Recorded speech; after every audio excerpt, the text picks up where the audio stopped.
আসসালামু আলাইকুম। শিক্ষার্থীরা কেমন আছো তোমরা?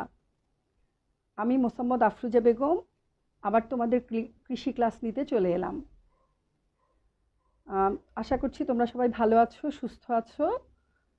আমাদের এই করোনাকালীন অনলাইন ক্লাসে তোমাদের সবাইকে স্বাগতম। চলো আমরা সবাই ক্লাসে চলে যাই।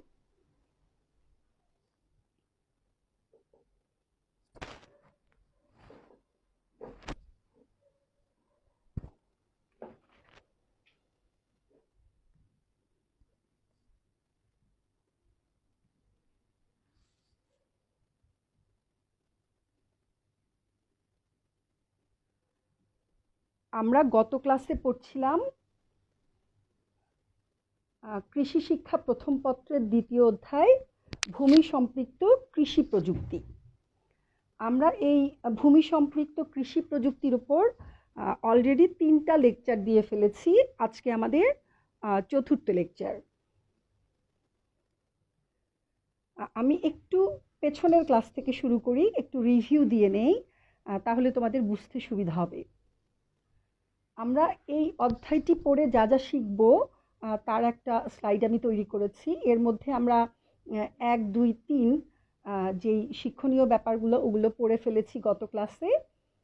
আমরা পড়ছিলাম মাটির শ্রেণীবিভাগ এবং মাটির বুনট। আমরা ওখান থেকেই শুরু করব আজকের ক্লাসটা। আমি বলেছিলাম যে মাটির বুনটে মাটির কণার অনুপাত কি পরিমাণ থাকে তার উপর ভিত্তি করেও মাটির একটা শ্রেণীবিভাগ করা হয়েছে এবং সেখানে মাটিকে 5 ভাগে ভাগ করা হয়েছে। প্রতিটা মাটিতে বালিকণা, পলিকণা এবং কর্দম কণা থাকে এবং সেই কণাগুলোর শতকরা ভাগের উপর ভিত্তি করে সেই মাটিগুলো কোন শ্রেণীর হবে তা নির্ধারণ করা হয়। তো মাটির বুনটের উপর ভিত্তি করে আমরা সেই শ্রেণী বিভাগটা গত ক্লাসে পড়েছিলাম এবং ওখানেই আমরা আমাদের ক্লাসটা শেষ করেছিলাম। আজকে আমরা দেখব যে কৃষিকাজে মাটির বুনটে মাটির কণার কি ভূমিকা আছে বা মাটির কণাগুলো কি ধরনের গুরুত্বপূর্ণ ভূমিকা পালন করে কৃষিকাজে, সেগুলো আমরা জানব। প্রথমত গাছের বৃদ্ধি প্রভাবিত করে, অর্থাৎ গাছটা খুব ভালোভাবে বৃদ্ধিপ্রাপ্ত হবে, মানে গাছের গ্রোথটা কীরকম হবে, খুব ভালো হবে না মধ্যম হবে না কম ভালো হবে, সেটা মাটির বুনটের উপর নির্ভর করে। মাটিতে বায়ু চলাচল এবং পানি গ্রহণ ক্ষমতা নিয়ন্ত্রণ হয়। আমরা জানি যে মাটিতে বায়ু চলাচল এবং পানি গ্রহণ ক্ষমতা ফসলের উৎপাদনের জন্য এবং বেশি ফলন পাওয়ার জন্য খুবই গুরুত্বপূর্ণ একটা বিষয়। মাটির বুনট এই ব্যাপারটাকেও নিয়ন্ত্রণ করে। ভূমিকর্ষণে সুবিধা অসুবিধাগুলো বোঝা যায়, অর্থাৎ আমরা যে মাটি চাষ করি সেই চাষ করার যে কর্ষণের যে পদ্ধতিগুলো আছে বা যেইভাবে আমরা কর্ষণ করি তাতে কি কি সুবিধা আছে এবং কি কি অসুবিধা আছে তাও মাটির বুনট দেখে বোঝা যায়। অণুজীবের কার্যাবলী নিয়ন্ত্রণ করে। আমরা জানি যে মাটিতে অনেক ধরনের অণুজীব আছে যা মাটির উৎপাদন ক্ষমতা, উর্বরতা, মাটির স্বাস্থ্য ভালো রাখার জন্য কাজ করে। মাটিতে বায়ুমণ্ডলের নাইট্রোজেন গাছের জন্য শিকড়ের মাধ্যমে সংরক্ষণ করে এবং মাটির বায়ু চলাচলটাকে ভালো অবস্থায় নিয়ে যায়। তো এই মাটির বুনটটা এই অণুজীবের কার্যাবলীগুলোকে নিয়ন্ত্রণ করে। পানি সেচ এবং নিকাশে গুরুত্বপূর্ণ ভূমিকা রাখে। আমরা জানি যে পানি সেচ এবং নিকাশ বাণিজ্যে প্রয়োজনে গাছের প্রয়োজন অনুযায়ী গাছে পানি দেওয়াকে সেচ বলে এবং অতিরিক্ত পানিটা গাছের গোড়া থেকে বা জমি থেকে সরিয়ে ফেলাকে নিকাশ বলে। এই পানি সেচ এবং নিকাশে বুনট গুরুত্বপূর্ণ ভূমিকা রাখে। মাটির বাফার ক্ষমতা ও আয়ন বিনিময় ক্ষমতা জানা যায় এই বুনটের মাধ্যমে। উদ্ভিদ পুষ্টির পরিমাণ জানতেও এই বুনট আমাদেরকে সহায়তা করে। ফসল নির্বাচনে সহায়তা করে, অর্থাৎ কোন মাটিতে কোন ফসলটা ভালো হবে, কোন মাটির জন্য আমরা কোন ফসলটা নির্বাচন করব, এটা জানতে বুনট আমাদেরকে গুরুত্বপূর্ণভাবে সাহায্য করে। মাটির বুনট থেকে মাটির উর্বরতা জানা যায়, যে মাটিটা উর্বর না অনুর্বর, তাতে কি পরিমাণ সার প্রয়োগ করতে হবে, কেমন করে চাষ দিতে হবে, এগুলো সব কিছুই বুনট থেকে জানা যায়। মাটির তাপমাত্রা জানা যায়। তো মোটামুটি এই কৃষিকাজের জন্য এই প্রতিটা কাজই খুব গুরুত্বপূর্ণ, এবং মাটির বুনটে মাটির কণা এইভাবেই কৃষিকাজে আমাদেরকে সহায়তা করে থাকে। কৃষিকাজের জন্য অথবা আমাদের নিজস্ব প্রয়োজনে মাটির বুনট রূপান্তর করার প্রয়োজন হয়। অনেক সময় দেখা যায় যে আমরা যেই ধরনের ফসল চাষ করতে চাই, যেই মাটিতে দেখা গেল যে মাটির বুনটটা সেই ফসলটা ফলানোর জন্য উপযোগী না, তখন আমাদেরকে মাটির বুনটটা পরিবর্তন করার বা রূপান্তর করার প্রয়োজন হয়। মাঠ পর্যায়ে অর্থাৎ অনেক বড় বড় ফসলের যেই জমিগুলা থাকে, অর্থাৎ ধান, পাট, এগুলোর ক্ষেত্রে ব্যাপকভাবে দ্রুততার সাথে বুনট পরিবর্তন করা ব্যয়সাধ্য এবং খুবই কষ্টকর কাজ।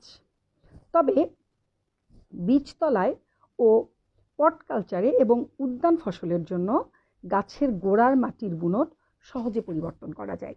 অর্থাৎ বীজতলাগুলো তো ছোট করে করা হয়, আবার পট কালচার যেমন টব, বিভিন্ন ধরনের ড্রাম, তারপর হচ্ছে অনেক ছোট ছোট পটের মধ্যে আমরা বিভিন্ন ধরনের ফসলের চাষ করে থাকি। এবং উদ্যান ফসল যেমন সবজি, ফল, তারপর বিভিন্ন ধরনের ফুল, যেটা হলো মাঠের মানে বাগানের মধ্যে চাষ করা হয়, সেই সমস্ত ফসলের ক্ষেত্রে গাছের গোড়ার মাটিটা আমরা সহজেই পরিবর্তন করে মাটির বুনটটাকে পরিবর্তন করতে পারি। সেখানে কি করা হয়, মাটির বুনট নির্ধারণী চার্ট থাকে, বা মৃত্তিকায় মাটির বুনট শ্রেণীর শতকরা হার দেখে, মানে মাটির কণার, ওই যে আমি আগেই বলেছি যে পলিকণা, কর্দমকণা এবং বালিকণা, এগুলার যে পার্সেন্টেজ থাকে, এই অনুপাত সমন্বয় করে মাটির বুনটটাকে পরিবর্তন করা যায়। তো এবার আমরা দেখব যে মাটির বুনট রূপান্তরকরণের কি কি গুরুত্ব আছে বা কেন আমরা এটা করব। মাটির বুনট ফসল উৎপাদন এবং পরিবেশকে ব্যাপকভাবে এবং গুরুত্বপূর্ণভাবে প্রভাবিত করে। এরকম দেখো যে মাটির শ্রেণীবিভাগ করতে মাটির বুনটটা সহায়তা করে। আমি আগেই বলেছি যে মাটিকে বিভিন্নভাবে আমরা শ্রেণীবিভাগ করেছিলাম, ইউএসডিএ পদ্ধতিতে, আইএসএস পদ্ধতিতে। মাটির কণার কি পরিমাণ অনুপাত আছে বুনটে, তার উপর ভিত্তি করে আমরা মাটির শ্রেণীবিভাগ করেছি। তো সয়েল সিরিজ শনাক্তকরণে, যে সয়েলটা কীরকম, সিরিজ মানে হলো একটা সারি, যে মাটিটা কীরকম, কেমন ছিল কয়েক বছর আগে এবং এখন কেমন আছে, ভবিষ্যতে কেমন হতে পারে, এই জিনিসটা শনাক্ত করার জন্য মাটির বুনট রূপান্তরকরণের গুরুত্ব হচ্ছে অপরিসীম। মাটিস্থ উদ্ভিদ পুষ্টি উপাদানের অবস্থা এবং মাটির পিএইচ নিরূপণে সহায়তা করে, যে মাটিতে পুষ্টি উপাদানগুলো কেমন আছে, গৌণ এবং মুখ্য যেই পুষ্টি উপাদানগুলো আছে সেগুলো কি ভালো আছে না কম আছে না বেশি আছে। এবং মাটির পিএইচ নিয়ে আমি এই অধ্যায়ের প্রথমে অনেক কথা বলেছি, যে পিএইচ হচ্ছে 0 থেকে 14 পর্যন্ত হয়। 0 থেকে যদি 6.5 হয় তাহলে সেই মাটিটা অম্লীয়, 6.5 থেকে 7 বা 7.5 পর্যন্ত হচ্ছে নিরপেক্ষ মাটি, যেই মাটিটা সব ধরনের ফসলের জন্য ভালো, সব ধরনের ফসল এই নিরপেক্ষ মাটিতে ভালো জন্মে। আর যদি 7.5-এর উপরে যায় এবং 14 পর্যন্ত, এটা হচ্ছে ক্ষারীয় মাটি। তো এই মাটির বুনট থেকে আমরা মাটিস্থ পুষ্টি উপাদান এবং মাটির পিএইচ সহজেই নিরূপণ করতে পারি বা শনাক্ত করতে পারি। মাটির পানি ধারণ ক্ষমতা জানা যায়, যা উদ্ভিদের বৃদ্ধির উপর প্রভাব রাখে, আর পানি সেচ এবং নিকাশ ব্যবস্থা নির্ধারণেও সহায়তা করে। মাটির বুনট মাটির ভৌত ও রাসায়নিক গুণাবলী নির্ণয়নে সহায়তা করে আমাদেরকে। মাটির বুনট দ্বারা জমির উর্বরতা ও উৎপাদনশীলতা নিয়ন্ত্রণ ছাড়াও মাটিতে বায়ু এবং পানি চলাচলটা নিয়ন্ত্রিত হয় এই বুনটের জন্য। যে এঁটেল মাটিতে কিন্তু মাটির কণাগুলো খুব সূক্ষ্ম হয়, ছোট হয়। সেই জন্য বায়ু ধারণের যেই মানে ক্ষুদ্র ক্ষুদ্র রন্ধ্রগুলো থাকে বা ছিদ্রগুলো, ফুটোগুলো থাকে, সেগুলো কমে যাওয়ার কারণে এঁটেল মাটিতে কিন্তু বায়ু চলাচল এবং পানি চলাচলের ক্ষমতা কম। সেই কারণে কি হয় যে এঁটেল মাটিতে কিন্তু খুব সহজেই জলাবদ্ধতা তৈরি হয়। আমরা যখন গাছে পানি দেই তখন খুব দ্রুত এটা মাটির কণাগুলো ভেদ করে নিচে চলে যেতে পারে না, তো সেই কারণে জলাবদ্ধতা তৈরি হয়। মাটির বুনট সেখানে একটা গুরুত্বপূর্ণ ভূমিকা পালন করে। ভূমিকর্ষণ পদ্ধতি ও সুবিধা অসুবিধা নির্দেশ করে। মাটির বুনট দেখে এর গঠন প্রক্রিয়া সম্পর্কে জানা যায়। আমরা জানি যে মাটিটা বিভিন্নভাবে তৈরি হয়েছে। নদীর পলি থেকে পলি জমে মাটি তৈরি হয়, অনেক সময় বিভিন্ন ধরনের গাছপালার আবর্জনা, শিলা, বিভিন্ন পদ্ধতিতে মাটি তৈরি হয়। তো এই বুনট দেখেই মাটিটা কেমন করে গঠন হয়েছে এবং কিভাবে তৈরি হয়েছে এটা জানা যায়। এর মাধ্যমে মাটির বয়স সম্পর্কে ধারণা করা যায় যে মাটিটার বয়স কতদিন আগে মাটিটা তৈরি হয়েছে। তো ফসল ফলানোর ক্ষেত্রে এবং কৃষিকাজের ক্ষেত্রে এই মাটির গঠন প্রক্রিয়া এবং বয়স সম্পর্কে জানা খুবই জরুরি। মাটির ওপর মাটিস্থ অণুজীবের কার্যাবলী প্রভাবিত হয়।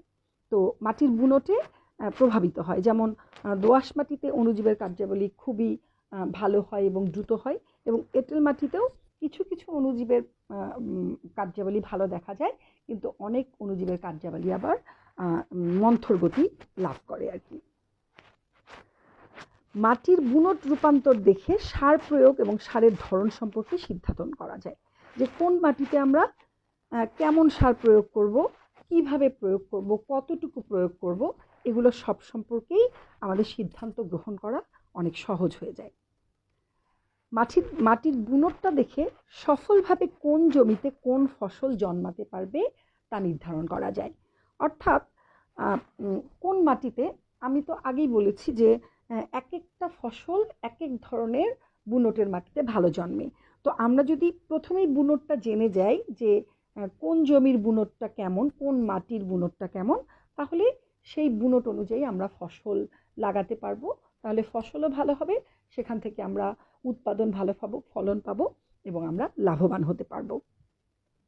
নির্মাণ কাজ বা অবকাঠামো নির্মাণের জন্য মাটির বুনট জানা অত্যন্ত গুরুত্বপূর্ণ।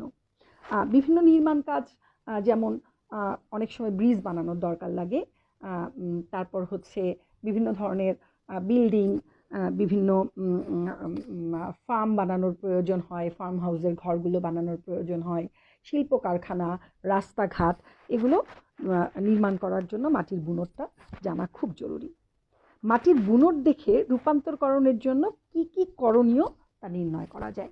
অর্থাৎ মাটির বুনটটা যদি আমরা জানা থাকে যে মাটির বুনটটা এরকম, যে মাটির বুনটটা হলো এঁটেল বুনট বা দোআঁশ বুনট, তাহলে এটা জানা থাকলে মাটির বুনটটাকে আমরা কিভাবে পরিবর্তন করব, কি দিলে কিভাবে কোন প্রক্রিয়ায় কোন কোন স্টেপে করব, সেটা জানা গেলে আমাদের করণীয় কাজটা কি তা খুব সহজেই এবং সাফল্যমণ্ডিতভাবে আমরা নির্ণয় করতে পারব।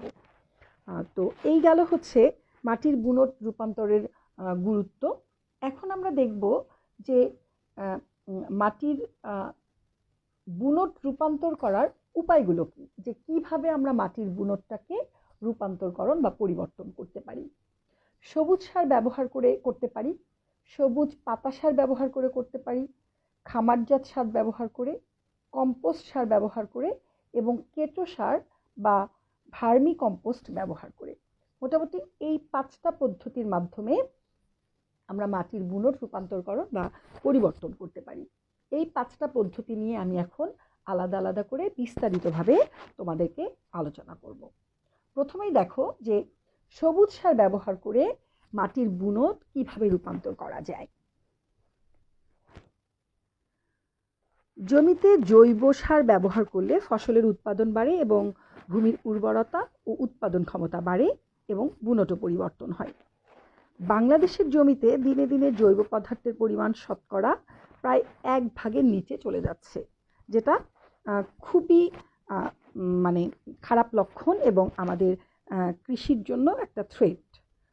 কৃষি জমিতে অন্তত শতকরা 2 থেকে 5 ভাগ জৈব পদার্থ থাকা দরকার। আমি বললাম যে 1 ভাগ আছে, কিন্তু মিনিমাম 2 থেকে 5 ভাগ থাকা প্রয়োজন। জমিতে জৈব সার ব্যবহার না করে কেবল রাসায়নিক সার ব্যবহার করার ফলে দিনে দিনে মাটির বুনট এবং সংযুতি বিনষ্ট হচ্ছে। অর্থাৎ মাটির বুনট খারাপ হয়ে যাচ্ছে, সংযুতি নষ্ট হয়ে যাচ্ছে, মাটির উৎপাদন ক্ষমতা, উর্বরতা ক্ষমতা নষ্ট হচ্ছে। সবুজ সার হচ্ছে একটা জৈব সার, যেটা মাটির বুনট, সংযুতি, মাটির উর্বরতা, উৎপাদন ক্ষমতা এবং মাটির স্বাস্থ্য ভালো রাখে। এবং সে কারণেই এই সবুজ সার ব্যবহার করে আমরা মাটির বুনটটাকে রূপান্তর করতে পারি। কোনো বিশেষ ফসল চাষ করে তাজা অবস্থায়, সতেজ অবস্থায় তা নির্দিষ্ট বয়সে মাটির সাথে মিশিয়ে দিলে তাকে সবুজ সার বলা হয়। যে কোনো সবুজ চারা গাছকে কোমল অবস্থায় মাটির সাথে মিশিয়ে দিয়ে মাটির গুণাবলী উন্নয়নের পদ্ধতি হিসেবে প্রাচীন কাল থেকেই এই সবুজ সারের ব্যবহার হয়ে আসছে এবং এটা খুবই স্বীকৃত একটা পদ্ধতি।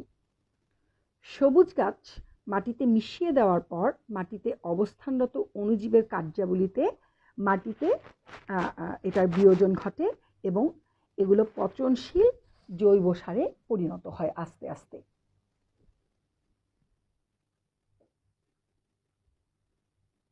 স্লাইডে তোমরা দেখো যে আমি দুটো স্লাইড দেখিয়েছি। প্রথমটাতে একটা সবুজ সার ফসলের ছবি আছে, এটা ধইঞ্চা গাছ।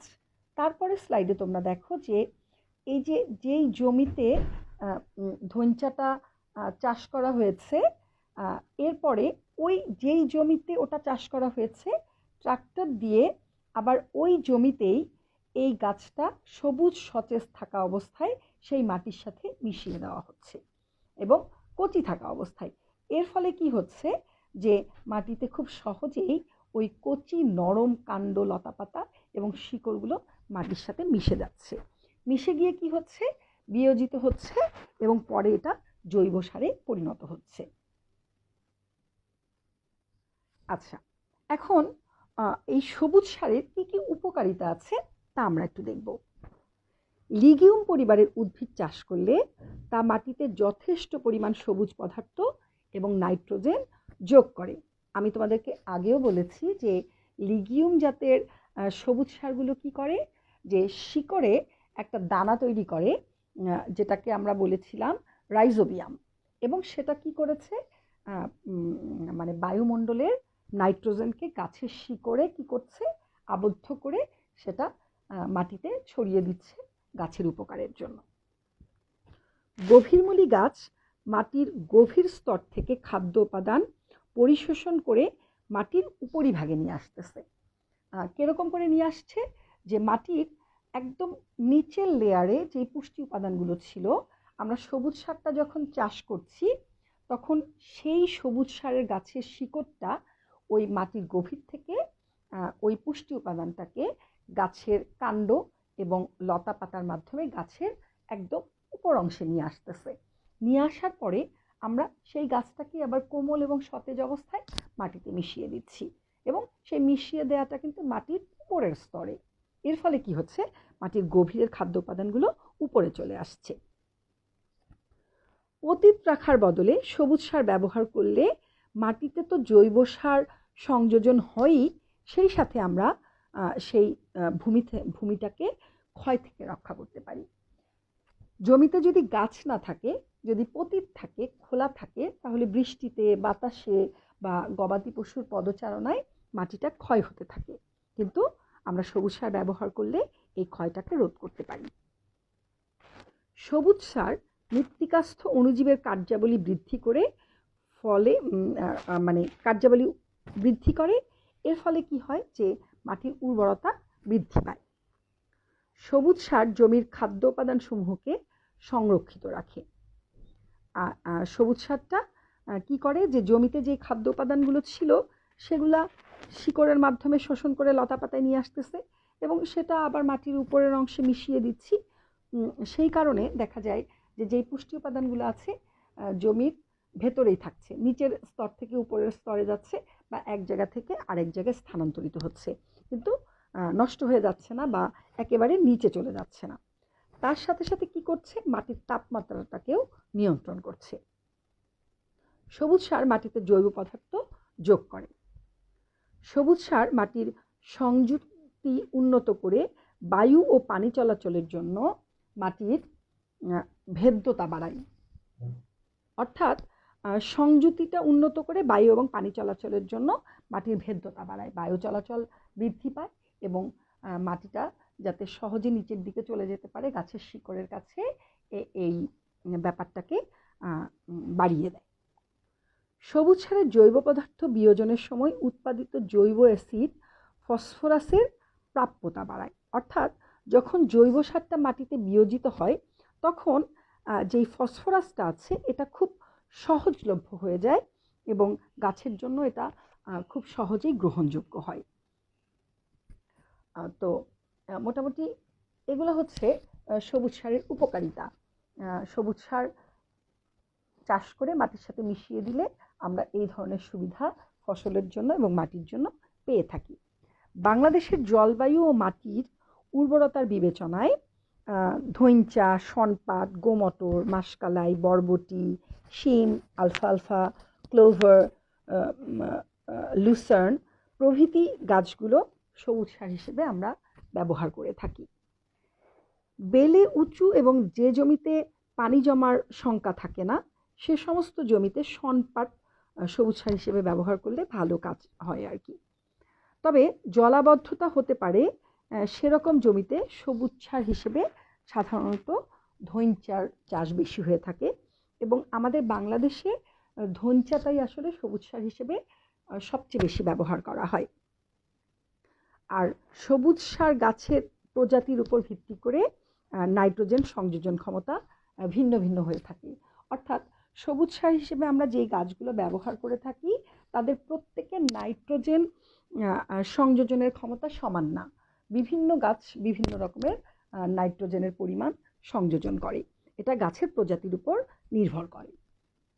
তো মোটামুটি এইভাবে সবুজ সার ব্যবহার করে আমরা মাটির গুণর পরিবর্তন করতে পারি বা রূপান্তর করতে পারি। এইবার সবুজ পাতা সার ব্যবহার করে কিভাবে আমরা মাটির গুণট রূপান্তর করতে পারি তা নিয়ে আমি আলোচনা করছি, তোমরা মনোযোগ দিয়ে শোনো। গাছের সবুজ পাতা কচি শাখা প্রশাখা সংগ্রহ করে জমিতে প্রয়োগ করে যেই সার উৎপাদন করা হয় তাকে সবুজ পাতা সার বলে। জমির আশপাশ, পতির জমি এবং জঙ্গল থেকে কচি পাতা এবং শাখা সংগ্রহ করা হয়, সংগ্রহ করে সেগুলা ওই মাটিতে ফসলের জমির মাটিতে মিশিয়ে দেওয়া হয়। এই সবুজ পাতা সার হিসেবে যে সমস্ত উদ্ভিদ ব্যবহার করা হয় সেগুলো হচ্ছে গ্লিরিসিরিয়া, সেসবানিয়া, তারপর হচ্ছে পানঘাম, রেইন ট্রি, ইপিলিপিল ও তেলিকদম। অন্যান্য লিগিউম গাছও ব্যবহার করা হয়। আবার অনেক সময় দ্রুত বর্ধনশীল অর্থাৎ যেই গাছগুলো খুব তাড়াতাড়ি বৃদ্ধি পায়, 15 দিন 1 মাসের মধ্যে হয়ে যায়, এই ধরনের অনেক অলিগিউম গাছও সবুজ সার পাতা সার ব্যবহার করার জন্য ব্যবহার করা হয়ে থাকে। এবং যেহেতু পাতা খুব নরম হয়, তার লতা পাতাগুলো খুব নরম হয়, এগুলো মাটির সাথে মিশিয়ে দিলে খুব দ্রুত পচে এরা মাটিতে জৈব পদার্থ নাইট্রোজেন যোগ করে এবং মাটিকে উৎপাদনশীল করে ফেলে এবং খুব সহজে এর ফলে মাটির গুণটা পরিবর্তন হয়ে যায়। তো এই গেল সবুজ পাতা সার ব্যবহার করে কিভাবে আমরা করতে পারি। এরপরে আসে যে খামারজাত সার ব্যবহার করে কিভাবে আমরা মাটির গুণটাকে রূপান্তর করতে পারি। তো গোবর হচ্ছে একটা জনপ্রিয় জৈব সার। আমাদের বাংলাদেশের প্রেক্ষাপটে বেশি মানে মফস্বল শহরে বলো, গ্রামে বলো বা শহরেই বলো, যে গরুর ফার্মটা বেশি করা হয়, মানুষ বেশি গরু পালে। এই গরু থেকে প্রাপ্ত গোবরটা হচ্ছে জনপ্রিয় জৈব সার। তবে গোবর, গোমূত্র, অন্যান্য জন্তুর বিষ্ঠা, গোয়াল ঘরের আবর্জনা এবং খামারের কৃষিজাত দ্রব্য সবগুলো একসাথে করে একটা নির্দিষ্ট স্থানে স্তূপ করে রাখা হয়, জমিয়ে রাখা হয় এবং পচানো হয় এবং কৃষি জমিতে এটা সারের জন্য ব্যবহার করার ফলে যে সার আমরা পাই সেটাকে খামারজাত সার বলে। খামারজাত সার হিসেবে এই গোবর গর্ত করে বা উইন্ড রো একটা পদ্ধতি আছে, এই পদ্ধতিতে পচিয়ে খামারজাত সার প্রস্তুত করা হয়। তো অন্যান্য জিনিস যেটা আমি বললাম যে গোমূত্র, জন্তুর বিষ্ঠা, গোয়ালঘরের আবর্জনা বলতে যে ওই গরু যেই বিছানায় ঘুমায় সেটা হতে পারে যে চটের বস্তা বা বাঁশের চাটাই, তারপর খড়কুটা, খড়, এগুলোর মধ্যে গরু ঘুমায়। তো এগুলা কিছুদিন ব্যবহার করার পর দেখা যায় এগুলো পুরনো হয়ে যায়, নষ্ট হয়ে যায়। তো সেটাই হচ্ছে আবর্জনা। আবার গরুর যে খাবার দিলে কিছু খায় কিছু থেকে যায়, এরকম ব্যাপার হয়। আবার খামারের কৃষিজাত দ্রব্য থাকে কিছু, যে ধান কাটা হয়েছে, ধানের শিকড়, ধানের তুষ এরকম থাকে, তারপর হচ্ছে বিভিন্ন বাঁশ, কাঠ এগুলো থাকতে পারে। সব কিছু একসাথে জমিয়ে স্তূপ করে পচিয়ে খামারজাত সার তৈরি করা হয়। তবে বিশেষভাবে বলেছি যে গোবরটাই আমাদের দেশে খামারজাত সারের প্রধান উপাদান এবং এটাই সবচেয়ে বেশি ব্যবহার করা হয়। তোমরা স্লাইডে দেখো যে আমি দেখিয়েছি যে খামারজাত সার কিভাবে তৈরি করা হয়। দেখো যে এখানে খড় আছে এবং খামারের যেই আবর্জনা এগুলো আছে, এগুলা স্তূপ করে রাখা হয়েছে। স্তূপ করে রেখে পচানোর আগে এরকম আকার হয়। দেখো পচে যাওয়ার পর কি সুন্দর একটা সার তৈরি হয়েছে, হাতে করে একজন দেখিয়েছে এবং এটা সুন্দর কম্পোস্ট একটা সার তৈরি হয়। এবং এই সার মাটির বুনট রূপান্তরকরণে ব্যবহার করা হয়, সেই সাথে মাটির উর্বরতা, উৎপাদন ক্ষমতা বৃদ্ধি করার জন্য ব্যবহার করা হয়। এখন আমি বলেছি যে গোবরের কথা, এই গোবরটা তাজা অবস্থায়ও সার হিসেবে ব্যবহার করা হয়, আবার পচানো গোবরটাকেও সার হিসেবে ব্যবহার করা হয়। তোমরা দেখো যে তাজা গোবর এবং পচানো গোবরের কি পার্থক্য আছে। এটার মধ্যেও একটা পার্থক্য আছে যে দুইটা ব্যবহার করে দুই রকমের উপকারিতা পাওয়া যায়, কিছু সুবিধা আছে, কিছু অসুবিধাও আছে। যেমন তাজা গোবর প্রয়োগের সময় ভালো করে আর্দ্র মাটির সাথে মিশাতে হবে।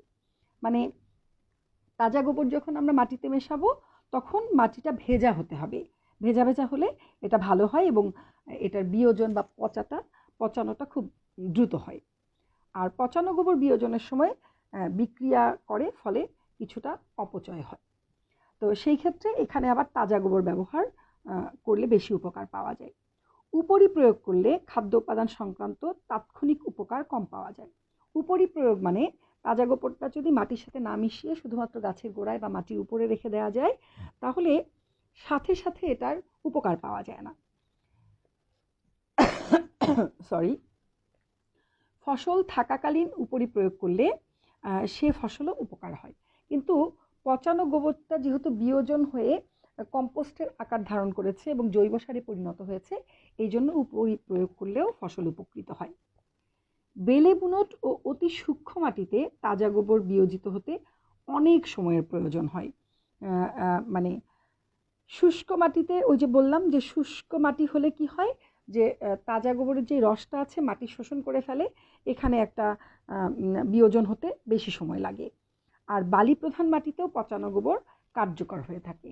মানে বালি মাটিটা তো আমরা বলি যে বালি মাটি আসলে অপুষ্টি মাটি এবং এটা ফসল ফলানোর জন্য খুব বেশি ভালো কাজ করে না, কিন্তু পচানো গোবরটা এই বালি মাটিটাকেও উর্বর করে দেয়। তাজা গোবর প্রয়োগ মাটিতে কার্বনের আধিক্য দেখা দিতে পারে। কার্বনের আধিক্য বেড়ে গেলে সেটা ভালো কিছু হয় না, আসলে সেটা ফসলের জন্য অনেকটা ক্ষতিকারক। আর পচানো গোবরে কার্বন নাইট্রোজেনের অনুপাত পরিমিত থাকে মানে ফসলের জন্য কার্যকরী অবস্থায় থাকে এবং ফসলের জন্য সেটা ক্ষতিকারক হয় না। তাজা গোবরে গবাদি পশুর বেডিং বা লিটার, ওই গবাদি পশুর যে শোয়ার যেই জিনিসগুলো থাকে তারা যার মধ্যে শোয় সেটাকে আসলে লিটার বলা হয়। এই লিটার ব্যবহার করা যায় না তাজা গোবরের সাথে, কারণ ওটা যদি দেয় তাহলে ওটা তো আসলে পচে যায় না, আস্তে আস্তে থাকে, উল্টা এটা ফসলের ক্ষতি করে। কিন্তু গোবরের সাথে এই পচা লিটার দ্রব্য পচে গিয়ে মিশে যায়। যখন আমরা গোবরটাকে পচাই, মাটি চাপা দিই, তখন যদি এর সাথে গবাদি পশুর বেডিং বা লিটার থাকে, তাহলে গোবরের সাথে এটাও পচে গিয়ে সার হিসেবে মিশে যায়। তাজা গোবরে ক্ষতিকারক রোগ জীবাণু এবং সজীব অবস্থায় আগাছার বীজ থাকতে পারে। ক্ষতিকারক রোগ জীবাণু অনেক সময় থাকে যদি ছত্রাক, ব্যাকটেরিয়া, অ্যাক্টিনোমাইসিটিস, বিভিন্ন ধরনের কৃমি এগুলা থাকে, এবং আগাছার বীজ থাকে। যদি আগাছার বীজ থাকে তাহলে এটা মাটিতে দেওয়ার ফলে সেই রোগ জীবাণুর সংক্রমণ হয় এবং আগাছার বীজগুলো মানে ভালো পরিবেশ পেলে, পানি পেলে, সার পেলে সেখান থেকে আগাছার প্রাদুর্ভাব বাড়তে পারে। আর পচানো গোবরে এসব রোগ জীবাণু এবং আগাছা বীজের অধিকাংশই কি হয়, পচে যায়। আমি বলেছি যে মাটি চাপা দিয়ে এটাকে তো পচানো হয়, সেই কারণে এর সাথে যদি রোগ জীবাণু থাকে এবং আগাছার বীজ থাকে তাহলে সবগুলোই নষ্ট হয়ে যায়, এর ফলে গাছের কোনো ক্ষতি হয় না। তাজা গোবরে আয়তনের তুলনায় খাদ্য উপাদান কম থাকে। যেহেতু এটা পচা না, সে কারণে খুব স্বভাবত এটা কম থাকবে। আর পচানো গোবরে বিয়োজনের ফলে এটার কি হয়, খাদ্য উপাদান বেড়ে যায়, পচে গিয়ে এটা জৈব সারে পরিণত হয় এবং এতে বিভিন্ন ধরনের জৈব সারে অর্থাৎ পুষ্টি উপাদান বেশি থাকে। সেলুলোজ ও হেমিসেলুলোজের পরিমাণ গড়ে শুকনো ভিত্তিতে 35 ভাগ থাকে তাজা গোবরে, আর পচানো গোবরে থাকে 20 ভাগ। তাজা গোবরে লিগনিন, স্থূল আমিষ এবং খনিজ উপাদানের পরিমাণ যা থাকে তা গড়ে শতকরা 30 ভাগ, আর পচানো গোবরে থাকে 50 ভাগ। তো মোটামুটি এই হচ্ছে তাজা গোবর এবং পচানো গোবরের সুবিধা অসুবিধা, যে এটা গাছে এবং মাটিতে প্রয়োগ করলে কি সুবিধা এবং অসুবিধা পাওয়া যায় তা আমি তোমাদেরকে আলোচনা করলাম। তোমরা বইয়ে দেখে নিবা, দেখলে তোমাদের জন্য এটা অনেক সহজ হয়ে যাবে। এই স্লাইডে দেখো যে খামারজাত সারের প্রধান খাদ্য উপাদানগুলো কি কি এবং তার পরিমাণ কি। খামারজাত সারের জৈব দ্রব্যগুলো হচ্ছে গোবর, তুলার বল, দানা ফসলের খড়, শূকর মল, অশ্বমল, হাঁস মুরগির বিষ্ঠা, বাদামের খোসা, ভেড়ার মল, কাঠের গুঁড়া, ঘনীভূত জৈব দ্রব্য, খুরা এবং শিংগুড়া, শুকনো রক্ত, বাদুর মল, মৎস্যের বর্জ্য এবং সয়াবিন। এই খামারজাত সারের প্রত্যেকটা জৈব দ্রব্যে নাইট্রোজেন, ফসফরাস এবং পটাশিয়াম থাকে, এবং সে কারণেই এই খামারজাত সার প্রয়োগ করলে গাছ এবং মাটি নাইট্রোজেন, ফসফরাস এবং পটাশিয়াম পেয়ে থাকে। এই জৈব দ্রব্যের সবগুলো একসাথে মিলেও খামারজাত সার তৈরি হতে পারে, অথবা এর থেকে কয়েকটা উপাদান মিলেও খামারজাত সার তৈরি হয়। মোটামুটি খামারজাত সারে এই ধরনের জৈব উপাদানগুলা ব্যবহার করা হয়। তো তোমরা দেখবা এগুলো ভালো করে। এছাড়াও মানে সুয়ারেজের যেই বিভিন্ন ধরনের ময়লা থাকে, তামাকের গুঁড়া, কাণ্ড, কাঠের ছাই, পশম বর্জ্য, চা বর্জ্য, এগুলাও খামারজাত সারের প্রধান খাদ্য উপাদান হিসেবে ব্যবহার করা হয়। তো এই গেল মোটামুটি খামারজাত সার ব্যবহার করে কিভাবে আমরা মাটির বুনট শ্রেণীকরণ বা রূপান্তর করতে পারি তার প্রক্রিয়া। এবার আমরা দেখব যে কম্পোস্ট সার ব্যবহার করে মাটির বুনট কিভাবে রূপান্তরকরণ করা যায়। নানা প্রকার আবর্জনা উদ্ভিদ যেমন আগাছা, কচুরিপানা, কসাইখানার বর্জ্য, ধানের তুষ, আখের ছোবড়া, রান্নাঘরের আবর্জনা এবং প্রাণীজাত পচনশীল উচ্ছিষ্টাংশ নির্দিষ্ট পদ্ধতিতে পচিয়ে যে সার তৈরি করা হয় তাকে কম্পোস্ট বলা হয়। পারিবারিকভাবে ব্যবহৃত শাকসবজির খোসা, ফসল, জমির বিনষ্ট খড় আগাছা, কচুরিপানা, শহর বন্দরের রাস্তাঘাটের জৈব দ্রব্য পচিয়ে উত্তম মানের কম্পোস্ট প্রস্তুত করা যায়। কম্পোস্ট তৈরির সময় এসব দ্রব্য রাসায়নিক বিক্রিয়ার ফলে পরিবর্তিত হয় এবং অনেকটা গোবরের মতো আকার ধারণ করে। জৈব সার হিসেবে কম্পোস্টের মান ব্যবহৃত দ্রব্যের উপর নির্ভরশীল, অর্থাৎ কম্পোস্টের গুণগত মান বা পুষ্টিগত মানটা কেমন হবে তা নির্ভর করে জৈব সারে কোন কোন দ্রব্য ব্যবহার করা হয়। যেই দ্রব্যগুলো ব্যবহার করা হয় তার উপর ভিত্তি করেই কম্পোস্টের গুণগত মান নির্ধারিত হয়। তো কম্পোস্ট তৈরির সময় এসব দ্রব্য রাসায়নিক বিক্রিয়ার ফলে পরিবর্তিত হয় এবং অনেকটা গোবরের অনুরূপ আকার ধারণ করে। তো উত্তম পচানো কম্পোস্টের গড় মান প্রায় গোবরের সমকক্ষ। মোটামুটি মানে গোবরে যেই ধরনের পুষ্টিগুণ থাকে এই কম্পোস্টও তার কাছাকাছি থাকে। কম্পোস্টের আরেকটা নাম আছে, মানে অপর নাম হচ্ছে কৃত্রিম জৈব সার বা কৃত্রিম খামারজাত সার। তো আমরা দেখি যে এই স্লাইডটা দেখো তোমরা, যে আমি প্রথম স্লাইডটাতে দেখিয়েছি যে কম্পোস্ট কি কি দিয়ে তৈরি হয়। দেখো এই যে সবজির খোসা, ডিমের খোসা, মাছের কাঁটা, মাংসের হাড়গোড়, এগুলো, তারপর বসতবাড়ির আবর্জনা, শিল্প কারখানার আবর্জনা, বিভিন্ন ধরনের এই পদার্থগুলো দিয়ে কম্পোস্ট তৈরি করা হয়। তো এটা হচ্ছে কম্পোস্টের র মেটেরিয়ালগুলোর ছবি, এবং পরেরটা হচ্ছে কম্পোস্ট তৈরি হয়ে যাওয়ার পর একদম প্রিসাইজ ফাইনালি তৈরি কম্পোস্টের ছবি। তো এই কম্পোস্ট সারের কিছু উপকারিতা আছে, যে কম্পোস্ট সার সুষম সারের ন্যায় কাজ করে, মানে কম্পোস্ট তৈরি হওয়ার পর।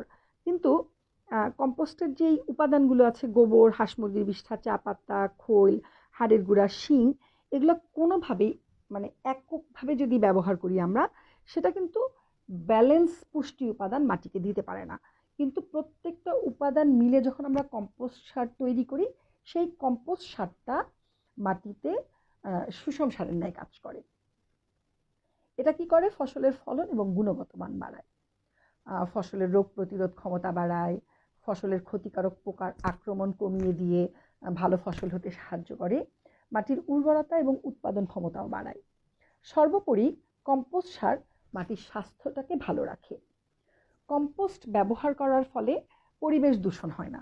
আমরা জানি যে রাসায়নিক সার ব্যবহার করলে পরিবেশ দূষণ হয়, তো কিন্তু কম্পোস্ট সার ব্যবহারে পরিবেশ ভালো থাকে, পরিবেশে দূষণ হয় না, এবং পরিবেশের ভারসাম্য রক্ষা করার জন্য এই কম্পোস্ট সার খুবই কার্যকরী ভূমিকা রাখে। তো এই গেল কম্পোস্ট সারের উপকারিতা। এবার আমরা দেখব যে জৈব সার এবং কম্পোস্ট সারের মধ্যে পার্থক্য কী। জৈব সারও কিন্তু ভালো, কম্পোস্ট সার হচ্ছে আরও ভালো, তার চেয়েও বেশি ভালো। তোমরা দেখো স্লাইডে যে জৈব সার মাটিতে পচতে এবং মিশতে সময় লাগে, কিন্তু কম্পোস্ট সার যেহেতু আমরা পচিয়েই ব্যবহার করছি, সো এটাতে মাটিতে খুব সহজে মিশে যায়। আর্দ্রতা ও আয়তন বেশি এবং দুর্গন্ধ থাকে জৈব সারে, আর কম্পোস্ট সারের আর্দ্রতা এবং আয়তন কম, যেহেতু এটাকে আমরা পচিয়ে করেছি, এবং পচার ফলে পুরোপুরি পচে যাওয়ায় এটাতে কোনো দুর্গন্ধ নেই। পুষ্টির পরিমাণ জৈব সারে কম থাকে, সেটা 2 থেকে 5%, আর কম্পোস্ট সারে পুষ্টির পরিমাণ খুব বেশি থাকে, 8 থেকে 15%। জৈব সারে অস্বাস্থ্যকর অবস্থার সৃষ্টি হয়, আর কম্পোস্ট সারে পরিবেশে স্বাস্থ্যকর করে থাকে। জৈব সার হলো সরাসরি ব্যবহৃত হয়, আর কম্পোস্ট সার প্রক্রিয়াকরণে কর্মসংস্থান হয়, অর্থাৎ কম্পোস্ট সার তৈরি করার অনেকগুলো স্টেপ আছে, এখানে কর্মসংস্থানের অনেক সুযোগ রয়েছে।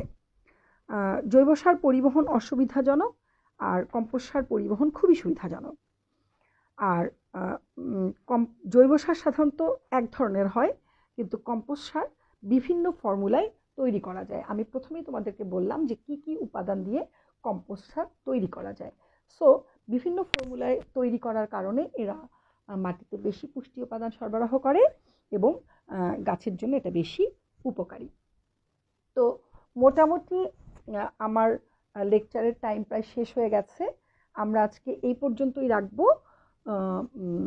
এরপরে আমরা পরের ক্লাস যেখানে শেষ করলাম তার থেকে আবার কন্টিনিউ করব। তো তোমরা আমার লেকচারটা শোনার পাশাপাশি বইটাও পড়বে। বইটা যদি পড়ো তাহলে তোমাদের সব কিছু অনেক ক্লিয়ার হয়ে যাবে, এবং লেকচার শোনার পাশাপাশি বই পড়লে তোমাদের এটা বুঝতে এবং মনে রাখতে অনেক সুবিধা হবে। তো মোটামুটি আমার এই লেকচার আজকে এই পর্যন্তই। তোমরা সবাই ভালো থাকবে, সুন্দর থাকবে এবং সাবধানে থাকবে। ধন্যবাদ সবাইকে।